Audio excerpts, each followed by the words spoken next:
Hola, buenos días a todos. En primer lugar, me gustaría agradecer la presencia de todos en este webinar y especialmente la presencia de nuestro invitado, que se nos ha unido desde Brasil, país del que procede y desde donde desarrolla principalmente su actividad investigadora. Estamos con Vicente da Silveira de Toni, que nos ha acompañado durante el primer semestre de 2023 en una estancia temporal en la UNED y en colaboración con el European Observatory on Memories de la Universidad de Barcelona. Vicente es investigador predoctoral en Historia por la Universidade Federal do Rio Grande do Sul de Brasil. Es miembro del Laboratorio de Estudios de Usos Políticos do Pasado en esta misma universidad y editor jefe de AEDOS, una revista académica estudiantil del programa de posgraduados en Historia de su universidad en Brasil. Vicente va a presentar a continuación los resultados de una investigación realizada en colaboración con el proyecto Conflictos de la Memoria en Redes Sociales, un análisis de datos en Twitter, haciendo especial referencia a la historia nacional brasileña en Twitter. Nos va a hablar en esta sesión sobre cómo la digitalización de la vida actual afecta a las nociones compartidas que se forman socialmente sobre la historia y en el tiempo. Sin más preámbulos, os dejo con Vicente da Silveira. Disfrutad de la presentación. Hola, buenos días a todos y todas. En primer lugar, me gustaría agradecer la invitación para participar de este webinar, agradecer a la Carolina por la presentación y a todos los que están en esta sesión.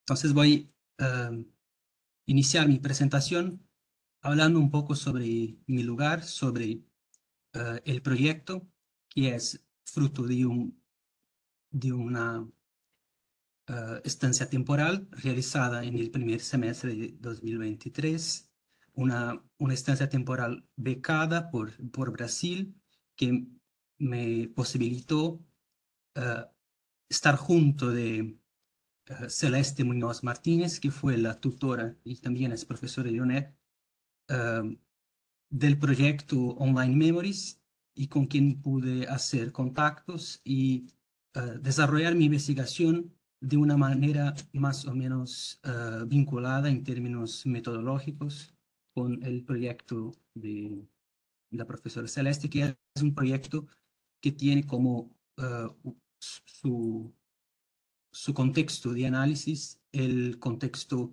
de las dinámicas de memoria en Europa, y entonces mi investigación se dedica a aplicar esta metodología, sus presupuestos teóricos para el contexto brasileño de la vida social brasileña y las dinámicas propias de Brasil. Bueno, voy a ahora pasar a ver si funciona, sí. Me gustaría hablar un poco antes de empezar. No sé cuánto tiempo tengo, Carolina. ¿Tengo Bueno, tienes una hora una hora? aproximadamente. Bueno, Eh, ¿puede? una, una cosa, Vicente, ¿puedes poner la presentación en modo Ah, sí, claro. compartición de la pantalla completa? Es perfecto. Eso. Y dime, ¿querías preguntar algo más? No, no, solamente si necesita controlar mi tiempo, puede Vale, yo si interrumpirme, quieres no te hay digo problema. cuando llevemos 50 Sí, minutos. Bueno, perfecto. te voy avisando. Bueno, entonces mi investigación está basada en una idea muy general, una premisa muy común, que es la idea de que las tecnologías digitales, estas tecnologías digitales del Valle del Silicio, no es tecnologías digitales, son tecnologías específicas producidas por determinadas personas, cambiaron las dinámicas de almacenamiento y circulación de la información en las sociedades contemporáneas, eh, sobre todo cambiando la dinámica anteriormente conocida entre el emisor del mensaje, el medio y el público o la audiencia, haciendo con que esta relación entre estos tres elementos fuera mucho más compleja y con una naturaleza multidireccional. Entonces podemos pensar en la novedad de la web 2.0, que hace con que los propios públicos se conviertan también en autores de los contenidos, no solamente como consumidores. Otro punto muy importante de mi investigación es la idea de que este ecosistema digital no, no, no está en consonancia, de acuerdo con una imagen más o menos construida sobre la vida digital, que sería esta imagen de una sociedad muy acelerada, que viviría solamente el efímero, el pasajero, la velocidad de las informaciones que son echadas, son descartadas. La imagen que más está de acuerdo con la realidad, según mi investigación, es de una sociedad en la que establece una relación mucho más compleja entre pasado y presente, eh, una vez que los entornos digitales tienen en su arquitectura la tendencia a hacer con que esos contenidos permanezcan de alguna manera y no sean echados. Y nuestra experiencia es mucho más de convivir con la repetibilidad de las informaciones do que su descartabilidad. Bueno, entonces es una idea de Wendy Shum, que es una importante crítica sobre la vida, la vida digital. Tiene un trabajo llamado Updating to Remain the Same. Y en este libro y en otros trabajos ha hablado sobre un término, una noción que se llama la naturaleza muerto-vivo de la información en los entornos digitales, que es esta idea de que estas informaciones siempre o tienden a regresar, a volver y de alguna manera también a nos asombrar.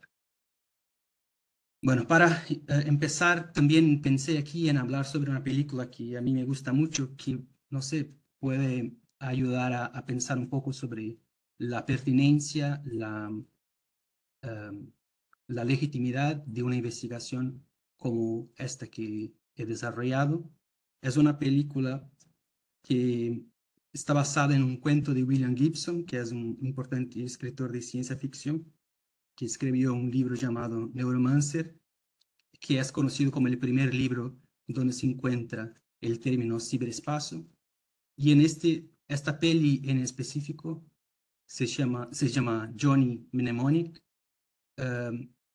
Se representa una sociedad muy tecnológica, muy digitalizada, situada en la segunda década del siglo XXI, entonces en nuestro tiempo, pero es de 1995. Y esta sociedad muy digitalizada, muy tecnológica, convive con una especie de epidemia, de enfermedad llamada SAN, que el término es síndrome de atenuación nerviosa, que es una especie de estado epiléptico que las personas son acometidas por cuenta de sobrecargas de informaciones. La vida tecnológica las hace tener una especie de apatía, una especie de dificultad de lidiar con tantas informaciones y tienen convulsiones y cosas de ese tipo. Entonces, es una peli que nos pone esta cuestión sobre en qué medida este contexto, este ecosistema de la información no es responsable por algunas dificultades de nuestra vida social. Y aquí propongo una de nuestras dificultades, que es la dificultad que tenemos en cuanto a sociedad de imaginar otros futuros posibles, de mirar hacia adelante, como si estuviéramos ahogados en el pasado, ahogados en esta cantidad absurda de información que no se descarta y que de alguna manera nos imposibilita de mirar hacia adelante.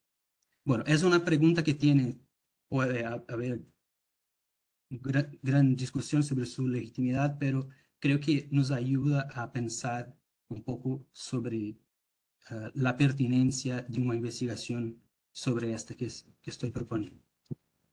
Bueno, el proyecto Online Memories, me gustaría hablar un poco de él, así como que de una manera general, porque es donde vengo, es a partir de él que empecé mi investigación, pero tengo algunas diferencias. Mi investigación no comparte tanto algunos presupuestos teóricos, metodológicos, otros sí, pero me gustaría hablar un poco sobre el proyecto Online Memories para después hablar sobre mi investigación.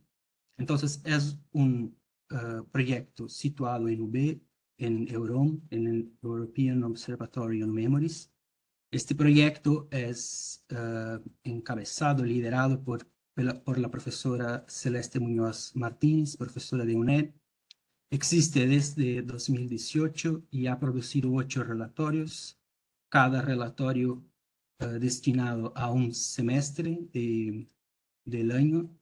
El primer semestre de 2018, el primer relatorio, el segundo semestre de 2018, el segundo relatorio y así adelante. Y tiene como su objetivo estudiar cómo las plataformas de media digital se convirtieron en una arena de discusión política, de discusión sobre la sociedad, incluso sobre el pasado, y cómo en esas plataformas esas plataformas se convirtieron también en una arena de disputa sobre los pasados nacionales e internacionales. Una de las premisas del proyecto que a mí me gusta mucho es la idea de que los debates entretenidos en estas plataformas sobre el pasado no solamente son sobre el pasado, sino sobre el presente y influyen en la construcción del presente.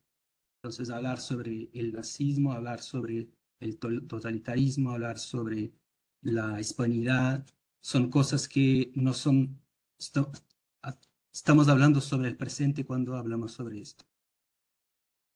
Otra idea que es bastante interesante y que dialoga con la idea de Wendy Shum sobre cómo los entornos digitales tienen en su estructura una manera de retener el pasado, de albergar el pasado, es la idea de que las hashtags, que son muy conocidas en Twitter, son tecnologías que ayudan a acoger este pasado, de hacer con que sea presente en nuestro presente. Y las hashtags son este núcleo de encuentro entre estas diferentes narrativas. Y las hashtags pueden tanto huir de los discursos oficiales como ofrecerse como un vehículo de su propagación. Y vamos a ver en el caso de Brasil cómo las hashtags, en ese sentido, se convirtieron en un vehículo de discursos oficiales muy antiguos, muy tradicionales en Brasil, que pueden ser observados como recuperando una narrativa del siglo XIX en Brasil, narrativas sobre el Brasil que tenieron un origen en el siglo XIX.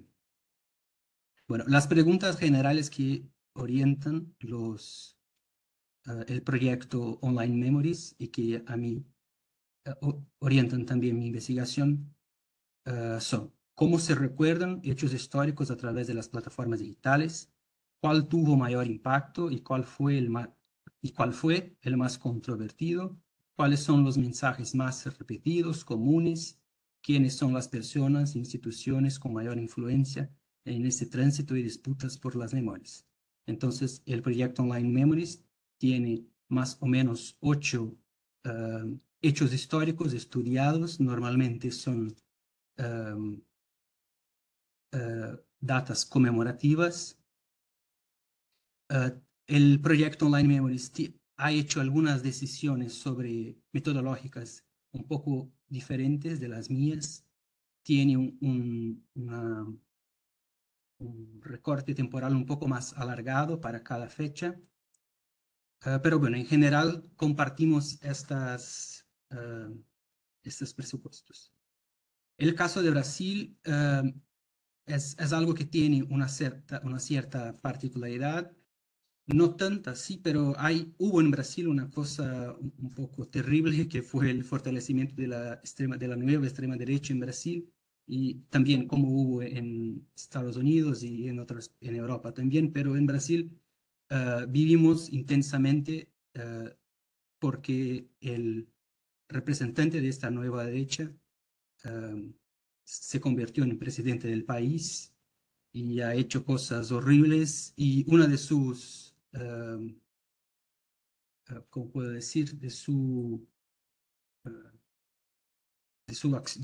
acciones, de su agenda, fue un intento de rehabilitar pasados considerados obsoletos, como el pasado del Imperio de Brasil, que es el pasado del siglo XIX, después de Brasil se convertido en independiente, vivimos una monarquía esclavocrata hasta el fin del siglo XIX y es un periodo que eh, había hasta entonces una especie de noción socialmente compartida de que este pasado no nos podría enseñar nada, no podríamos aprender nada con él, deberíamos cada vez más eh, haber distancia de este pasado. Pero con el fortalecimiento de la nueva derecha brasileña, hubo un intento de disputar sobre este pasado y hacer con que hubiera una carga positiva de orientación para el presente. Además del Imperio de Brasil, también hubo un intento de rehabilitación del pasado de la dictadura militar brasileña, que fue también un periodo muy sombrío en el siglo XX, pero no es exactamente lo que voy a tratar ahora. Voy a tratar sobre el Imperio de Brasil en alguna medida, pero esta disputa esta disputa sobre el pasado se expresó también en este evento que tenía un cierto carácter neutral, que es este evento de la independencia de Brasil, y también fue algo que pasó a acontecer por cuenta de la disputa que la nueva derecha ha hecho en Brasil. Bueno, entonces la investigación que estoy haciendo tiene como el hecho histórico más estudiado el evento de la independencia del Brasil, que ocurrió en 1822.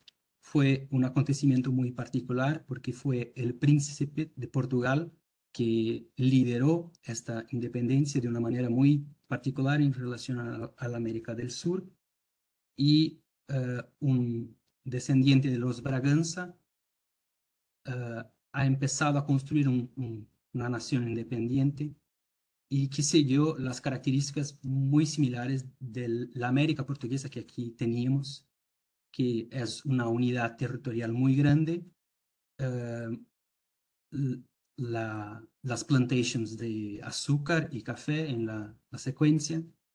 Entonces no hay exactamente un cambio estructural, pero hay la intención de instituciones nacionales y propias, autónomas, etc. Aquí he puesto una imagen de Bolsonaro con otros políticos, incluso el el presidente de Portugal, porque hubo en 2022 la conmemoración del bicentenario de la independencia de Brasil. Fue un acontecimiento muy importante, una fecha muy caliente, hubo mucha disputa política y, y bueno, se esperaba mucho de esta conmemoración. Y hay este juego en esta imagen entre la figura de Don Pedro I, que es este libertador de Brasil, no es exactamente la palabra correcta, pero la persona que ha liderado la independencia, y Bolsonaro acima como alguien que reivindica este pasado para sí mismo. Bueno, las cuestiones que orientaron mi investigación fueron las siguientes. ¿Cuáles son los significados más destacados que se le atribuyen a la independencia en Twitter? ¿Cuál es el perfil de los actores involucrados en el debate? ¿Cuál es la estructura de las conversaciones establecidas en la red? ¿Y cómo ha cambiado esto a lo largo de los años? Los años ha hecho un recorte un poco más largo que el proyecto Online Memories. Mi, el periodo estudiado es 2006, cuando Twitter fue creado, pero los datos existen solamente a partir de 2009 hasta 2022, que es este año de la conmemoración del Bicentenario. Entonces es posible comprender un arco que tiene un sentido que no es meramente cronológico, sino también lógico.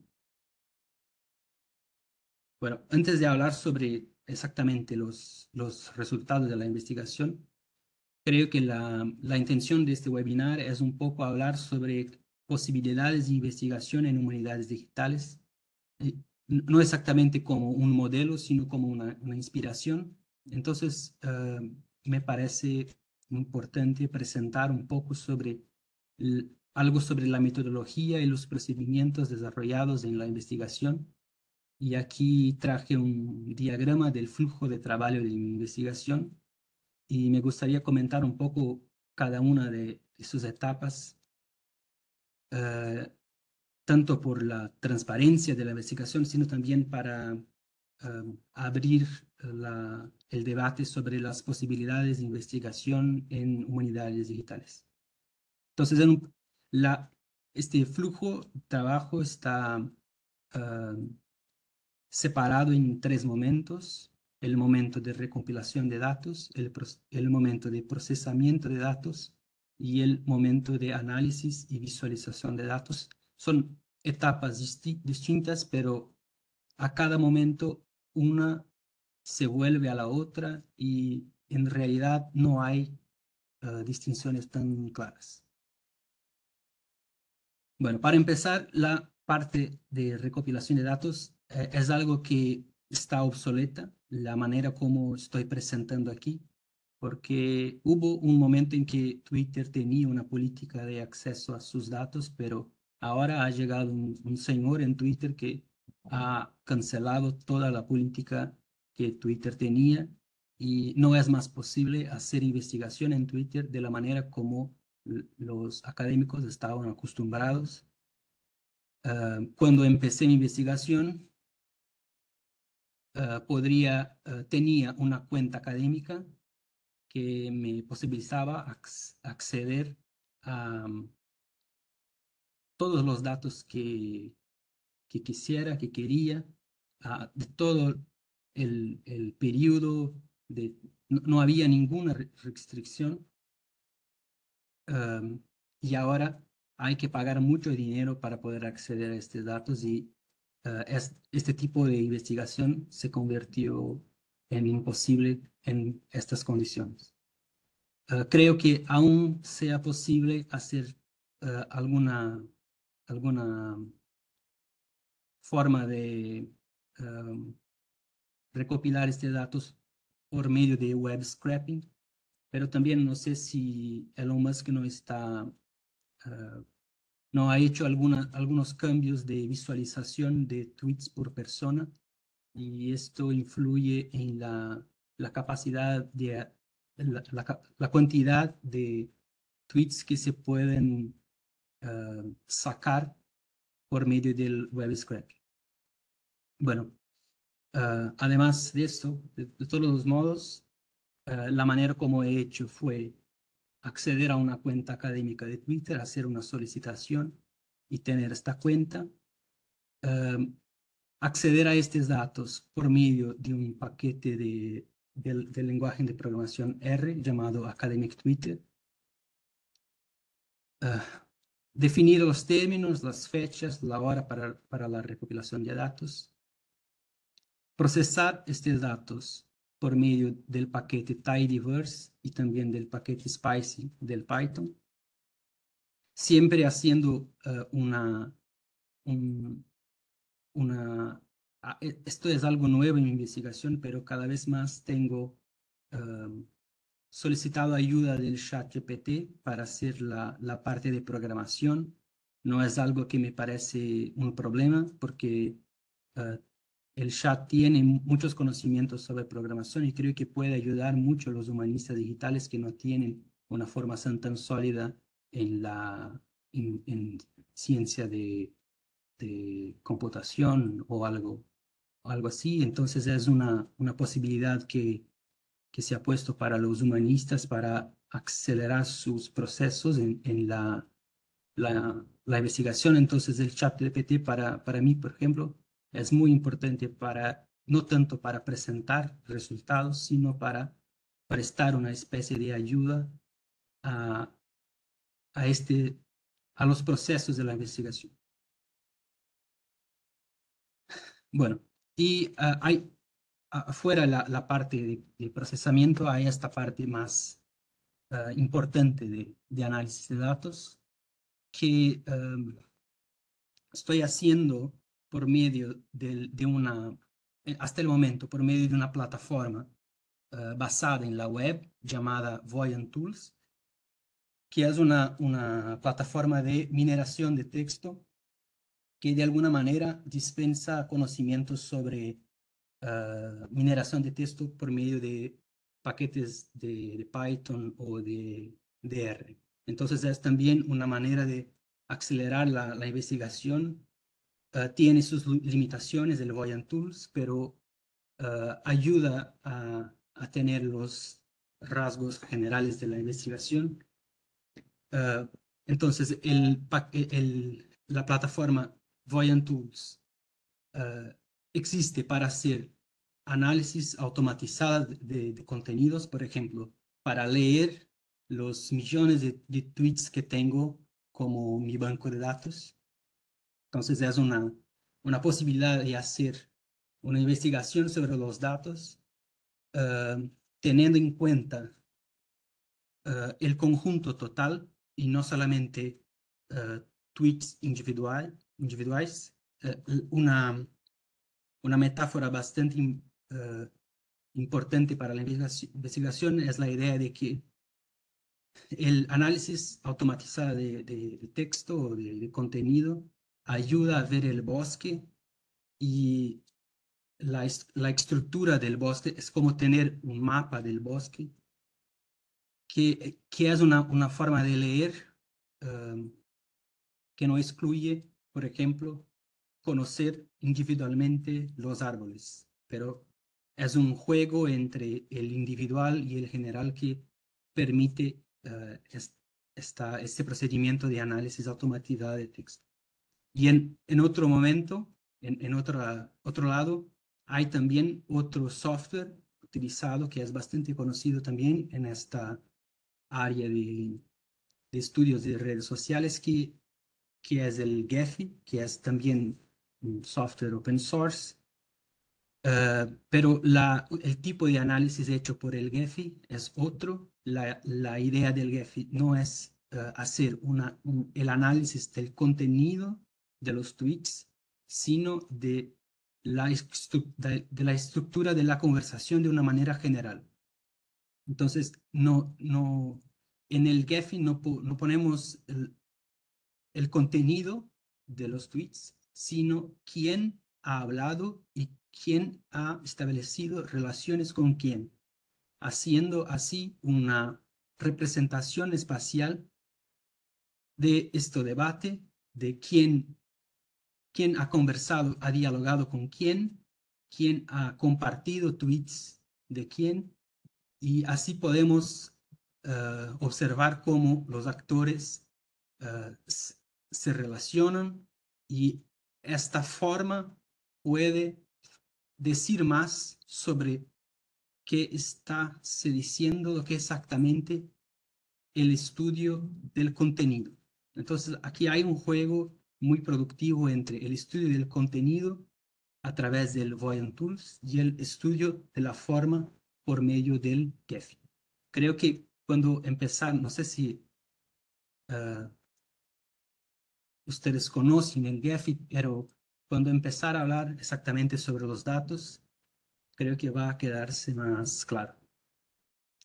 Bueno, para empezar, sobre los resultados, hay un comparativo que he hecho recopilando los datos de la profesora Celeste Muñoz Martínez con los míos en los relatorios del proyecto Online Memories. Hay una serie de datos sobre la cantidad de tweets relacionados para cada fecha conmemorativa y me pareció interesante hacer esta comparación para situar los datos de Brasil en relación a los datos en otros países para saber si es mucho, si es poco, si está en consonancia, si sigue la tendencia o no. Y bueno, vemos con este gráfico muy simple, muy sencillo, y las discusiones de Brasil en rojo y en verde, correspondientes a la independencia de Brasil y al golpe militar, están más o menos o más fuertes, por ejemplo, en términos cuantitativos, que, por ejemplo, los debates en España sobre la muerte de Franco, los debates sobre la Segunda República Española, es, no significa que no son tan... hay una especie de equivalencia cuantitativa, un poco más, un poco menos en algunos momentos. Pero cuando hablamos en términos internacionales, por ejemplo, el Día de las Víctimas del Holocausto, hay una escala mucho mayor. Aquí estamos hablando en 2.500 millones de tweets sobre el Día de las Víctimas del Holocausto. También, porque también es una fecha que es internacional, no es solamente de una nación, ni de la comunidad europea, es más amplia que esto. Y también hay el Día de la Hispanidad, que creo que habla sobre toda la comunidad hispanohablante, que también tiene una diferencia significativa en relación a las otras fechas históricas.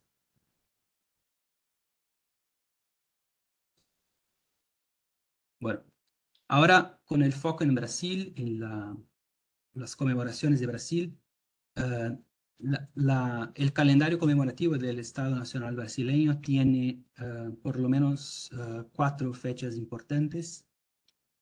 La más importante es el Día de la Independencia de Brasil, que es la fecha que marca la creación del Estado Nacional, es como su fecha de nacimiento. Hay la proclamación de la República, la conmemoración de este hecho. Como he dicho, la independencia de Brasil no automáticamente produjo una república, sino una monarquía basada en la esclavitud.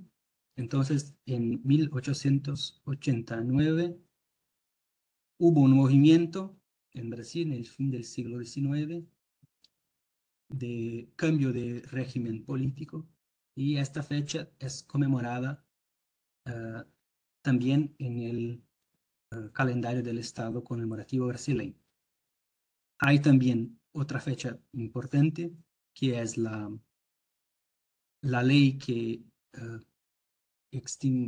que baneó la esclavitud, que es llamada la Ley Áurea, y hay otra ley importante de otra fecha importante de nuestro calendario, que es el Día de la Conciencia Negra, que es un día de combate al racismo en Brasil. Pero solamente el Día de la Independencia de Brasil y de la proclamación de la República son días de vacaciones, que no hay trabajo, y en el Día de la Independencia solamente en esto hay una, un evento, un acto conmemorativo producido por los propios agentes del Estado. Entonces hay una, una especie de fiesta en casi todas las ciudades y principalmente en Brasilia, que es la capital del país. Y en los últimos años las cosas crecieron mucho, cada vez más esta fecha se convirtió en una fecha importante y las personas salieron a la calle para conmemorar esta fecha.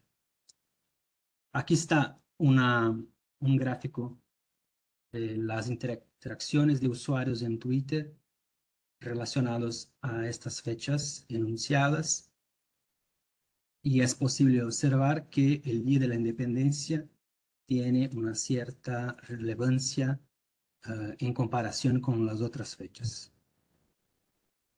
En un periodo más actual, de 2015 a 2022, este escenario cambia un poco. Las fechas del golpe militar, de la conciencia negra, en algunos momentos superan en términos cuantitativos la fecha de independencia de Brasil, pero en 2022, que fue el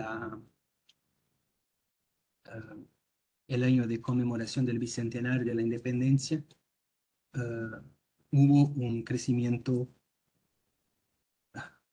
sin precedentes, y así creo que hay una cierta relevancia y pertinencia en estudiar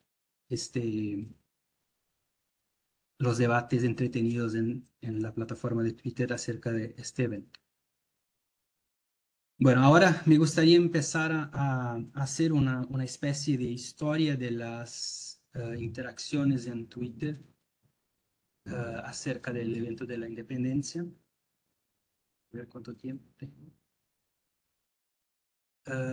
Voy a hacer esta historia presentando la historia de la estructura de estas interacciones por medio de las representaciones que el software Gephi ofrece, y también con la otra manera de representar estos datos, que es por medio del Voyant Tools, de la mineración de texto.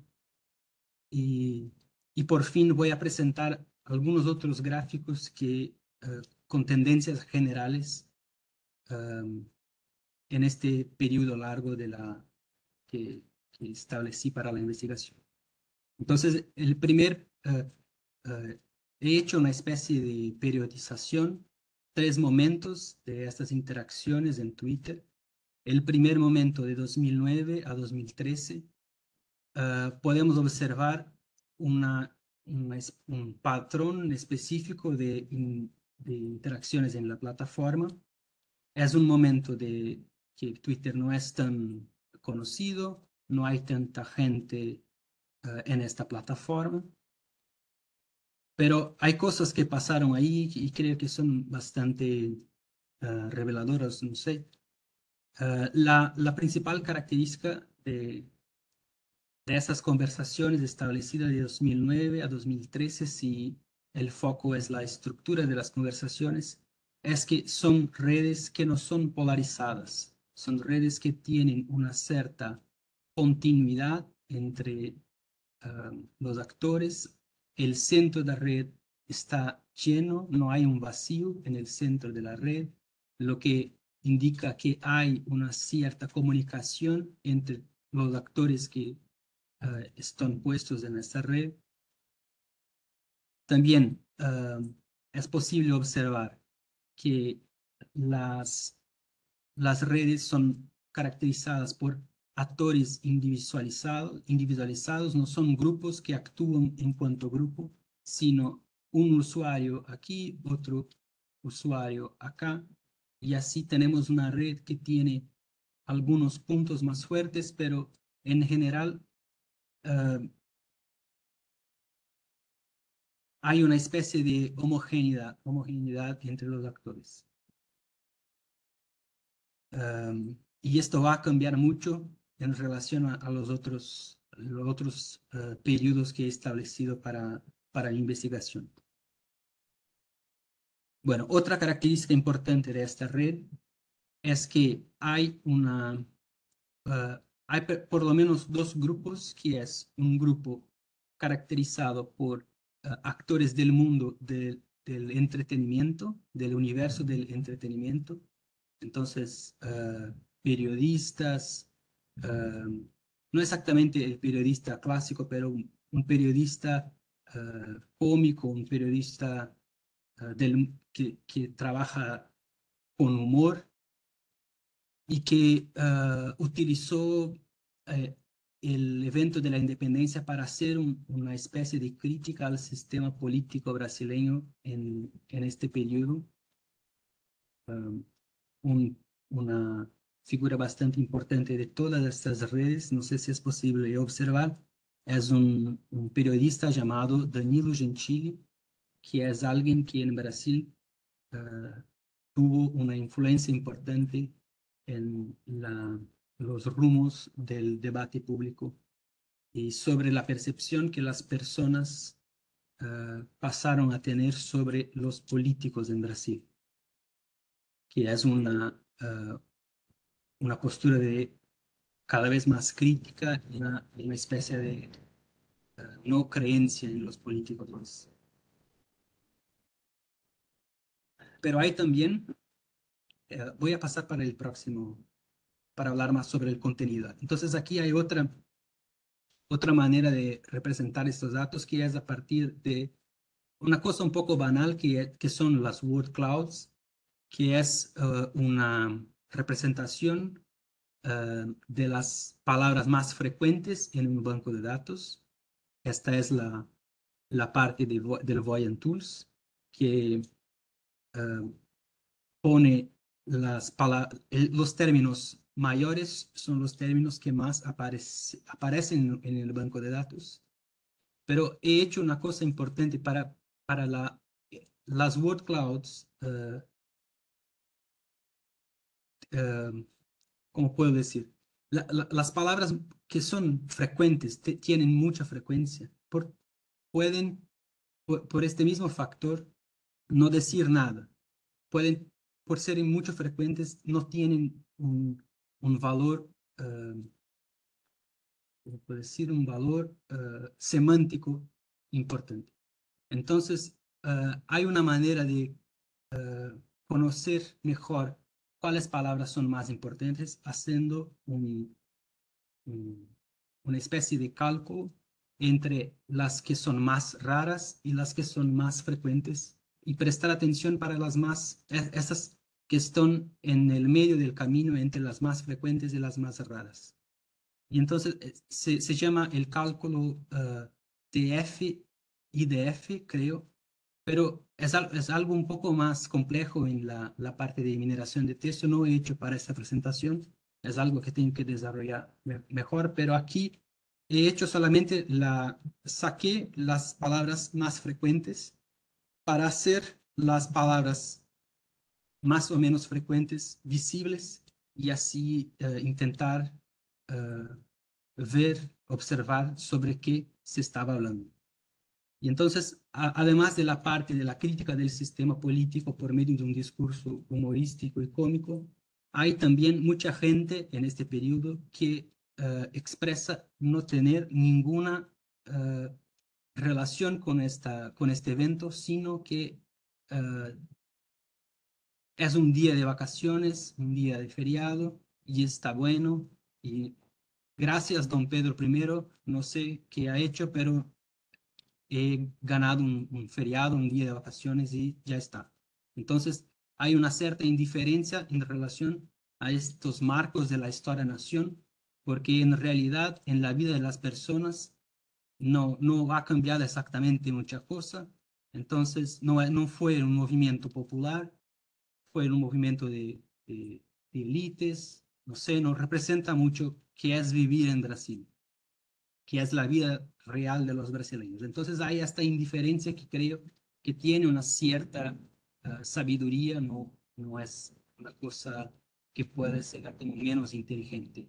Y bueno, es más o menos aquí podemos ver mucho la palabra feriado y la referencia a este evento que es el desfile, una parada en que se presentan um, los militares o las instituciones locales y también nacionales.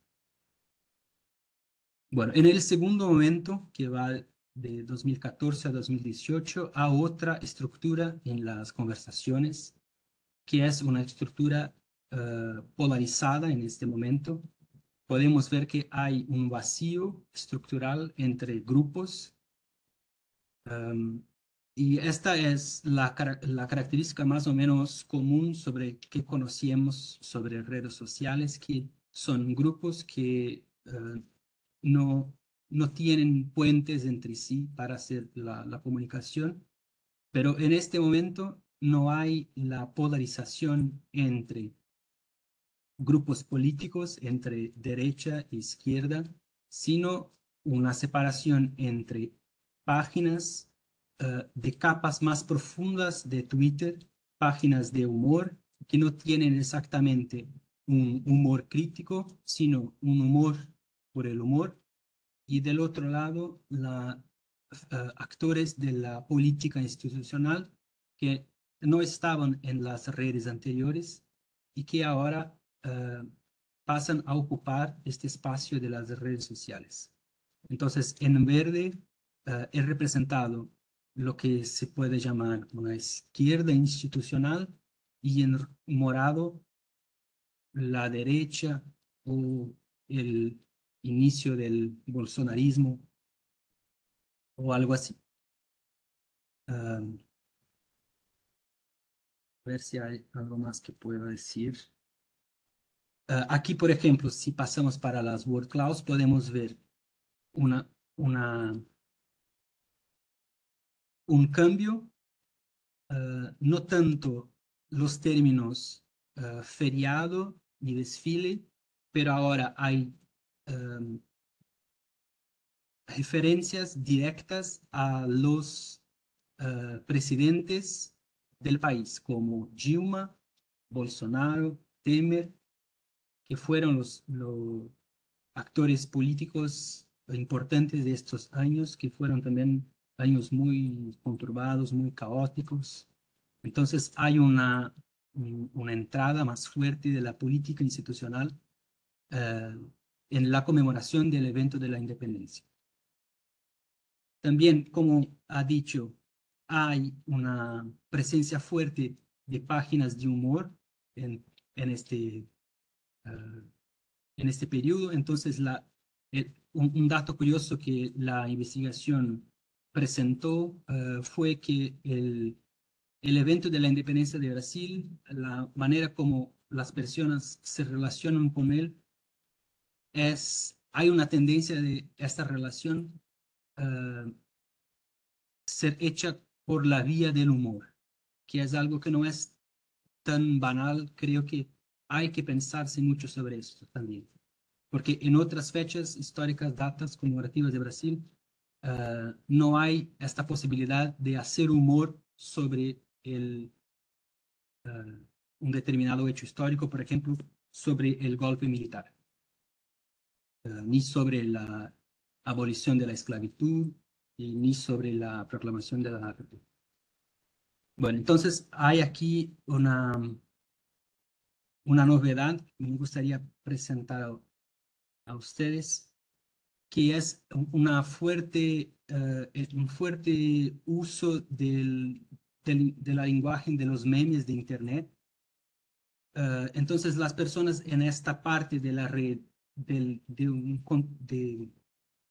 usuarios de la parte del humor más profundo empezaron a hacer referencia al evento clímax del proceso todo de la independencia de Brasil, que es el llamado grito de la independencia o grito del Ipiranga, que es cuando don Pedro I,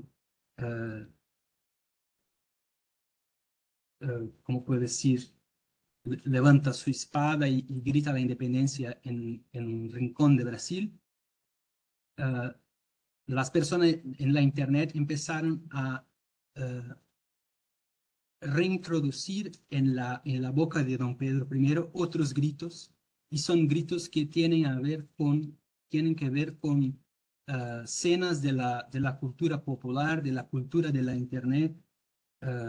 Son vídeos cortos de YouTube, vídeos cortos de Twitter, en que las personas, en realidad, la tendencia son mujeres que gritan cosas que no exactamente tienen que ver con el grito de la independencia, pero es muy curioso cómo esta tendencia es muy fuerte y y hace relación con que ha dicho Wendy Shum sobre cómo el entorno digital de las plataformas tiene esta capacidad de renacer, de hacer con que el pasado vuelva.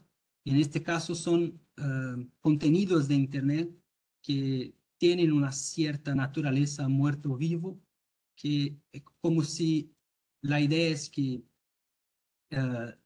estas escenas redescubren una, una nueva oportunidad para aparecer en los ambientes digitales en un nuevo contexto, y presentándose nuevamente como nuevas, como graciosas una vez más. Este contexto de la conmemoración de la independencia posibilita que estos vídeos cortos de acontecimientos efímeros de la historia de Brasil, de algunas situaciones como telenovelas, como reality shows, como presentaciones, encuentren una nueva oportunidad para aparecer en los ambientes digitales. Y de otra manera, el propio pasado de la historia nacional, como el evento de la independencia,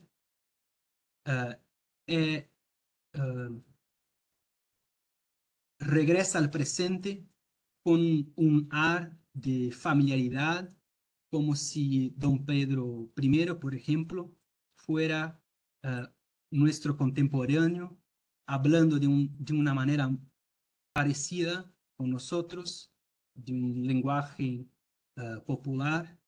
Entonces, el pasado también es presentado en el presente con una cierta actualidad que ciertamente no tenía en su tiempo.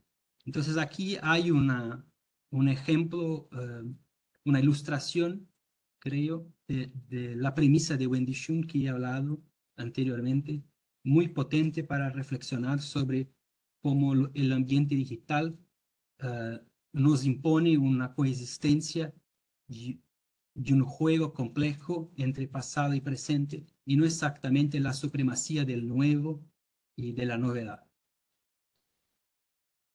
Bueno, para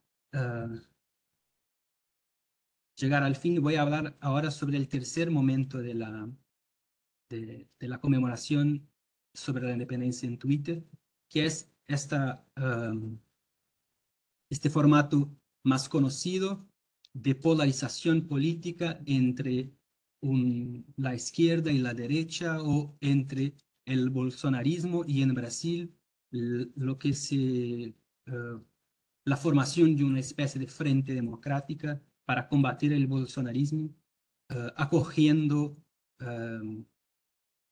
figuras de la política que no tenían ninguna relación o hasta este momento eran antagonistas. Un punto importante, una diferencia importante en relación a los otros periodos, es que el discurso de crítica al sistema político, el discurso anti-establishment, no tiene aquí, representado por ejemplo por Bolsonaro, no tiene aquí ninguna relación con el humor. Si el humor en el primer momento hacía parte del discurso anti-establishment, hablar de la independencia por la vía del humor era una manera de criticar el sistema político brasileño. En este momento, el humor es un privilegio, por así decir, de la izquierda, y el bolsonarismo empieza a tratar el evento de la independencia como una especie, una cierta, como si fuera un evento sagrado que no puede más ser representado por la vía humorística que se solía hacer en el pasado. Entonces, hay un cambio importante. Se puede observar que el morado está, en realidad, las páginas de humor, aquí no puedo hacer un zoom, pero están en la extrema derecha de la red y es como si fuera un L, el diseño de la red, y las páginas de humor como Filosofía Moderna, Luscas, son páginas que están vinculadas a la izquierda, pero también no es un vínculo tan necesario. Bueno, voy a pasar ahora para no quedar mucho, casi ya, creo que ya pasó una hora. Voy a acelerar aquí, pero me gustaría presentar las word clouds solamente para hacer el mismo procedimiento. Aquí es posible percibir que hay una complejidad mayor de términos, una pluralización mayor de términos. El término feriado más o menos no aparece. Vemos mucho um, Bolsonaro, presidente, pero también algunos términos como libertad, democracia, exclusión, patria. Entonces hay toda otra red semántica involucrada en la conmemoración de esta data. Y aquí quiero presentar un poco con otras maneras de representación de los datos, unos breves gráficos para presentar cómo hay una especie de oscilación de cambio en la frecuencia de los términos. Es una frecuencia relativa, entonces no es exactamente una frecuencia absoluta. En cada red es la proporción que cada término en cada una de estas redes, tuvo en cada una de esas redes. Entonces podemos percibir en este periodo de 2009 a 2022 el descenso de términos como feriado y desfile. Y esto es una de las ideas de la hipótesis de la investigación, que el, el evento pasó a ser visto cada vez más con una cierta seriedad y no tanto como con indiferencia o con la vía del humor. Por otra parte, hay el ascenso de términos importantes del vocabulario político, como povo, liberdad, soberanía, pueblo, libertad, soberanía, que tiene también a ver con el vocabulario propio del populismo, como el discurso de Bolsonaro, por ejemplo, está basado en un antagonismo entre pueblo y élite. Entonces, el pueblo es un término que es el más fuerte de toda, que más tiene esta ascensión. También libertad, y esta libertad para la nueva derecha es la libertad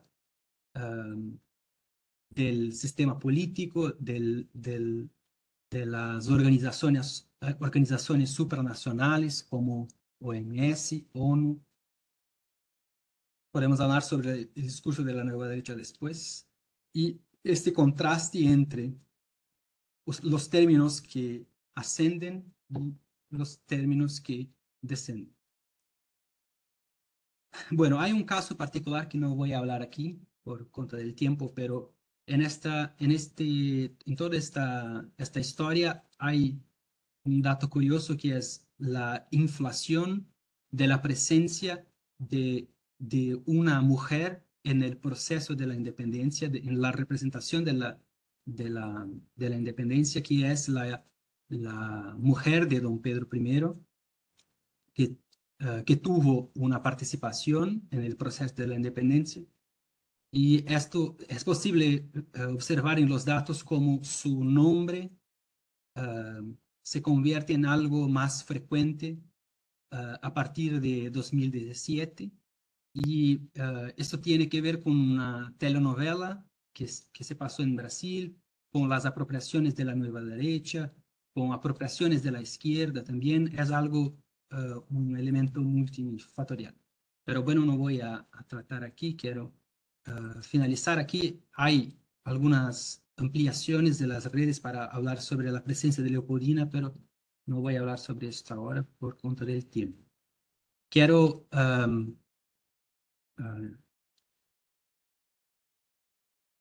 cerrar mi presentación, concluir mi presentación, hablando sobre otra posibilidad de análisis de los tweets, y es hacer un análisis,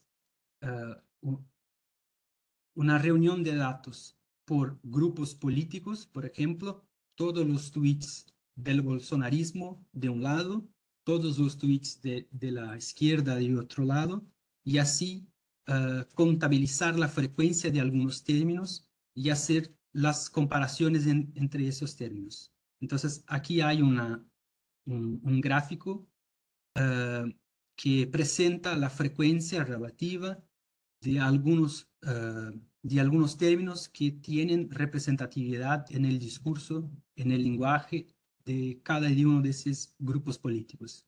Entonces, podemos ver las diferencias de la presencia de determinadas palabras en un grupo político y en otro. Por ejemplo, la palabra Dios es frecuente en el bolsonarismo y no es frecuente en el discurso de la izquierda o de la Frente Democrática. Mujer, por ejemplo, es frecuente en los discursos de la izquierda, no es en el bolsonarismo. Democracia es un término que tiene una cierta equivalencia entre los grupos. Y bueno, es una otra posibilidad de hacer sentido sobre estos datos. Antes estaba hablando sobre valores y conceptos. Aquí podemos ver la frecuencia de términos históricos. Entonces, ¿qué términos son asociados al evento de la independencia? Una diferencia muy significativa es que en el discurso de la izquierda hay una frecuencia mayor del término esclavitud que no hay en el bolsonarismo. En el bolsonarismo hay una frecuencia mayor de la presencia de Leopoldina, la presencia de otro actor importante que fue Bonifacio. Bueno, aquí es una posibilidad de pensar de qué diferentes maneras los grupos representaron este pasado. Con estos términos podemos tener una idea más o menos de los rasgos generales. Bueno, para finalizar, quería solamente hacer una especie de conclusión más teórica, más general, y pensar de qué manera las humanidades digitales pueden dialogar con las cuestiones de las ciencias sociales de una manera general, cómo puede haber una relación más fuerte entre los problemas que plantean las ciencias sociales y los procedimientos y metodologías presentados por las humanidades digitales. Entonces, una pregunta que es la pregunta que orienta mi investigación es cómo la tecnología digital, esta tecnología del Valle del Silicio, interviene en los procesos de temporalización de las sociedades contemporáneas. Entonces, hay algunas ideas que no son exactamente las ideas que mi investigación traje, pero voy a presentarlas para finalizar. Entonces, Wenjie Shun, por ejemplo, tiene una idea de que medias sociales en la experiencia individual nos pone en una temporalidad de crisis permanente, que es una sensación de una cierta confusión mental que tiene relación con la manera por la cual las redes sociales nos interpelan para interactuar con los contenidos permanentemente. Si tenemos que likear una foto, si tenemos que comentar, si tenemos que compartir, a todo momento cuando abrimos nuestras redes sociales, esta pregunta nos hace la plataforma. ¿Qué vas a hacer sobre esto? ¿Vas a compartir? Tenemos siempre que somos interpelados y esto nos pone en un estado de una especie de cansancio mental. También hay una especie de perturbación de los afectos con la discontinuidad de los contenidos. Entonces, tenemos el vídeo del gato haciendo una cosa con una pelota, tenemos una noticia muy importante sobre un acontecimiento nacional, una fotografía de un amigo que está haciendo un viaje mientras estamos en casa, y esto produce una cierta confusión sobre los contenidos y tenemos una cierta dificultad tenemos de encuadrar en una narrativa todo lo que está siendo puesto. Entonces, se habla sobre esta temporalidad de crisis. Otra hipótesis sería la idea de la ubicuidad del pasado, que es esta idea de que con las tecnologías digitales el pasado está siempre disponible y simultáneo a nuestra mano. Podemos a todo momento buscar sobre el pasado, vivenciar en alguna medida ese pasado, y esto produce una alteración en las nociones que teníamos entre la diferencia, una diferencia fundamental en pasado y presente, en la medida que las tecnologías digitales hacen con que existe una coexistencia entre estos tiempos que pensábamos que serían separados. Para finalizar, hay algo muy propio de las redes que he presentado, que es el fenómeno de la desincronización social, que es esta destrucción de lo común que la arquitectura de las redes sociales tiene una tendencia homofílica de producir asociaciones entre los conocidos y lo familiar, y alejar la diferencia. Entonces, se destruye este punto común y se producen realidades bajo demanda, se producen mundos personalizados, experiencias de mundo de acuerdo con referencias específicas. Y por fin hay la sincronización centrípeta, que es la manera como los grupos van construyendo a sí mismos después de esta desincronización. Y aquí hay un hecho importante para mi investigación, que es la manera como las plataformas se convirtieron de este ambiente de la indiferencia en relación a la historia, a la historia nacional, que es un marco del siglo XIX, se convirtieron en un vehículo de este molde historia-nación, que es un molde que es que es singular, que es excluyente, y así las plataformas se convierten en el vehículo de narrativas más tradicionales y antiguas de contar historias sobre la nación. Y bueno, creo que la investigación que he hecho aún no ha presentado hipótesis exactamente nuevas sobre esta pregunta de la temporalización de las sociedades contemporáneas, pero creo que hay una posibilidad de análisis de estos términos por medio de un aporte muy importante de la historiografía y de la teoría de la historia, que es la historia de los conceptos, que posibilita pensar esta cuestión de la temporalización y creo que es posible hacer un diálogo mucho rico entre la historia de los conceptos y la ciencia social computacional o las humanidades digitales, que es el rango, el área donde creo que se ubica la investigación que estoy haciendo. Bueno, Carolina, le pido perdón por el tiempo. Uh, Pasé un Ay, poco, pero ha estado muy bien. gracias por por la paciencia, por mi español también. Y me quedo atento a las preguntas y Muchísimas permanezco atento. gracias a ti, Vicente, porque ha sido muy interesante. Y bueno, hay alguien que ha preguntado por el chat si podrías compartir los nombres de las herramientas utilizadas en el proceso de los tweets. Creo que había una diapositiva en la que se veían los logos. Habías utilizado Excel, habías utilizado algunas herramientas y no sé si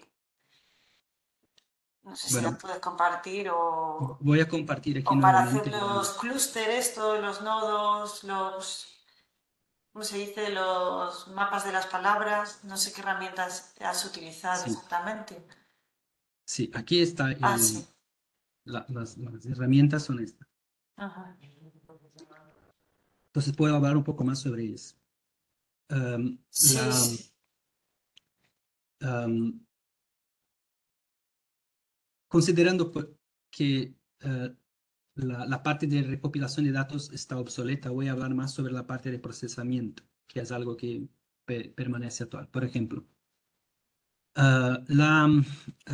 si recopilamos los datos, tenemos que organizarlos de una manera para que las herramientas puedan leerlos de la manera correcta. Por ejemplo, la herramienta Voyantus es la herramienta que hace las word clouds, es la herramienta que hace los gráficos, pero para hacer esto, para poner los datos en la herramienta es necesario procesar los datos y el paquete más consolidado, más fuerte en esta área de procesamiento de lenguaje natural es este paquete de Python llamado Spacy, que es un paquete que tiene modelos pre-entrenados. Es una empresa que ha hecho uh, tiene máquinas entrenadas con uh, artículos de imprensa. Es algo un emprendimiento muy fuerte hecho por esta empresa. Entonces, las máquinas tienen un cierto conocimiento sobre cómo se organiza una determinada lengua y puede hacer los procesos de uh, organización de datos con una acuracia muy grande. Entonces, ¿qué son estos procesos? El SPICY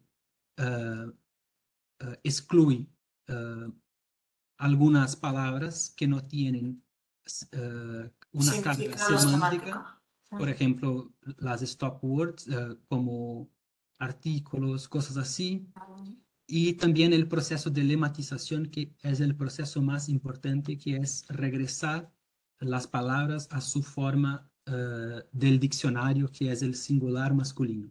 Entonces podemos contabilizar palabras que tienen una,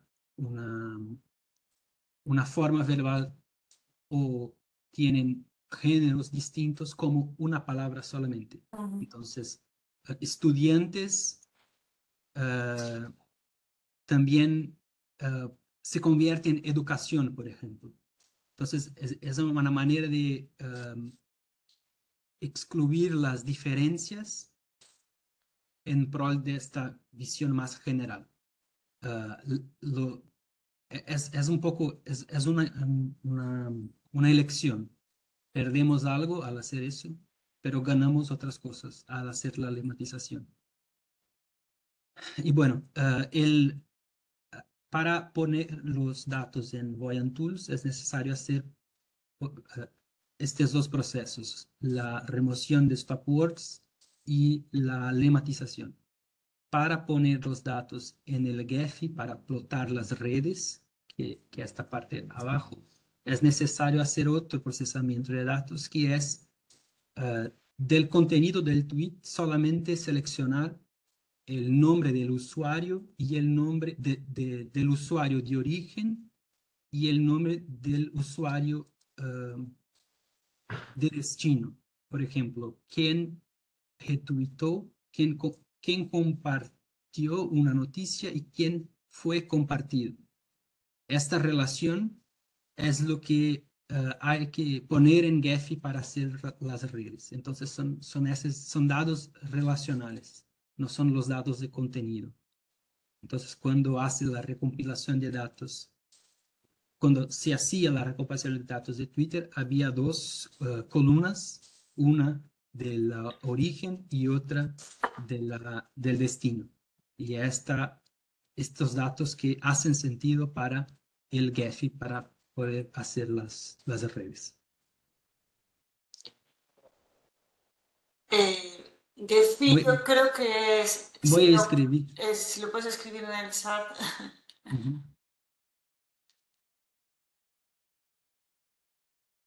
Es Así. PH. Muchas gracias. Hay una pregunta de Lidia Gallo que te cuestiona si has hecho algún mapeo en ChatGPT sobre cómo se responden las preguntas sobre la independencia de Brasil con la herramienta.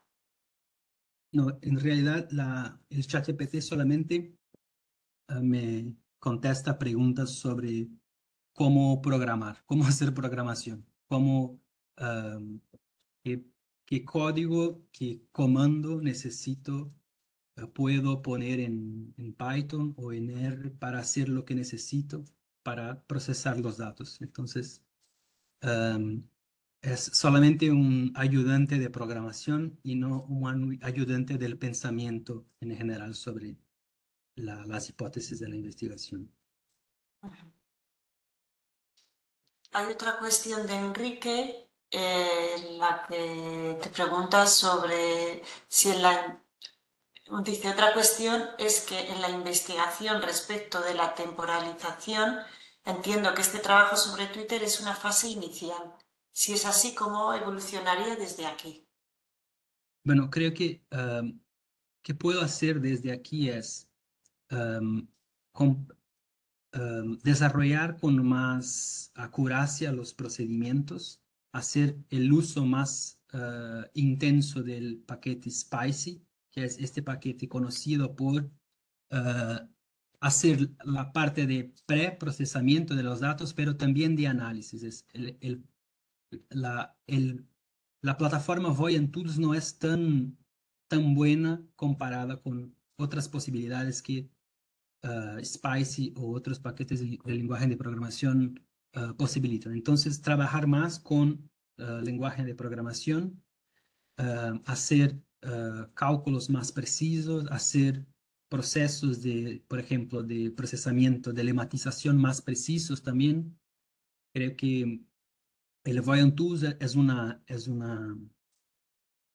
alternativa para tener una idea general, pero no es la salida más sofisticada para esto. No sé si puedo poner aquí en el chat el link, el enlace del Voyant Sí, Tools para que tengan acceso. Es sí, muy simple y se puede hacer sin descargar nada.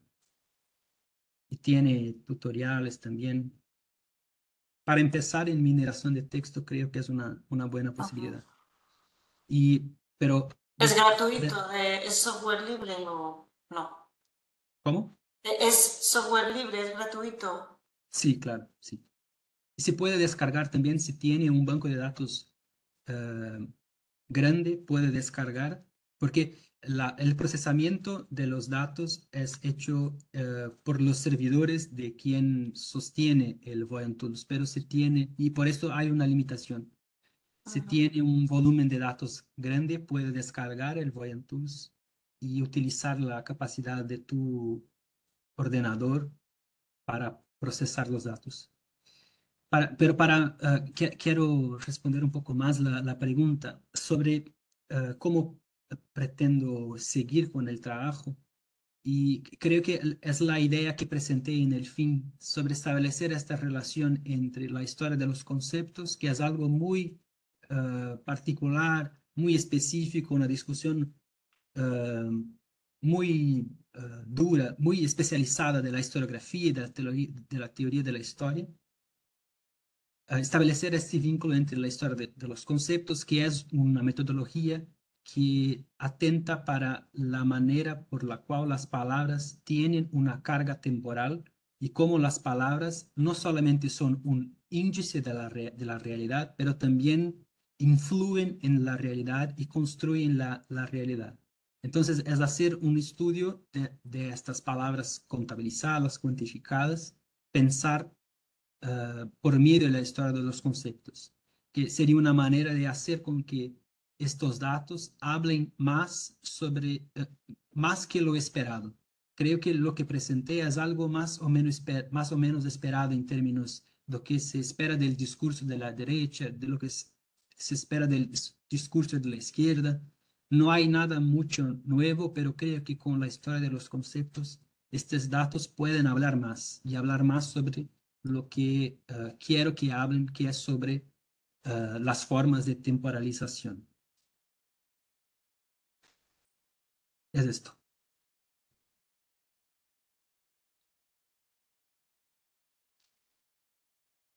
Bueno, pues no sé, creo que no hay más preguntas y nada, muchísimas gracias por estar aquí, muchísimas gracias especialmente porque hay 5 horas de diferencia desde Brasil y has tenido que madrugar mucho y bueno, encantados de haber contado contigo como invitado. Esperamos repetir en otra ocasión.